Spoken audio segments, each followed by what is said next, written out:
ദുബായിലെ public transportation അടിപൊളിയാണെന്ന കാര്യത്തിൽ ഒരു തർക്കവുമില്ല.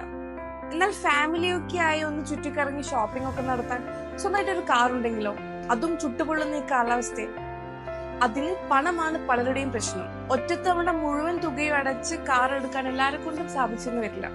അങ്ങനെ ഇരിക്കെ കാർ ലോൺ എന്നൊരു ഓപ്ഷൻ ഉണ്ടെങ്കിലോ, UAE ബാങ്കുകളാണെങ്കിൽ വെഹിക്കിൾ ലോൺ നൽകുന്ന കാര്യത്തിൽ മുന്നിലുമാണ്. ഗ്രീൻ വെഹിക്കിൾ ലോൺ മുതൽ ഫിക്സഡ് ഡെപ്പോസിറ്റ്, ഫിക്സഡ് റേറ്റ് ലോണുകൾ വരെ വിവിധ ഇനം ലോണുകൾ UAE ധനകാര്യ സ്ഥാപനങ്ങൾ വാഗ്ദാനം ചെയ്യുന്നുണ്ട്. അതിന് എന്തൊക്കെ ഡോക്യുമെന്റ്സ് ആണ് ആവശ്യമെന്ന് നോക്കാം. അടിസ്ഥാനമായിട്ടുള്ള ചില മാനദണ്ഡങ്ങൾ ഒഴികെ ഓരോ ബാങ്കുകളിലും വ്യത്യസ്ത പ്രൊസീജിയേഴ്സ് ആണ് ഉണ്ടാവുക. ലോണിന് അപേക്ഷിക്കുന്നയാൾക്ക് 21 വയസ്സായിരിക്കണം എന്നതാണ് നിബന്ധനകളിൽ ഒന്ന്.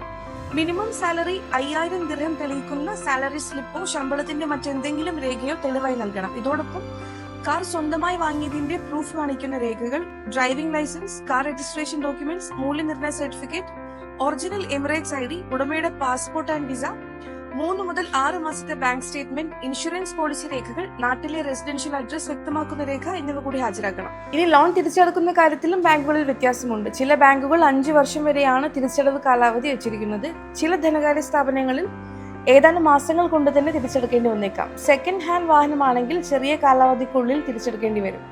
വാഹനങ്ങളുടെ കാലപ്പഴക്കം കൂടി പരിഗണിച്ചാണ് തിരിച്ചടവ് കാലാവധി തീരുമാനിക്കുക.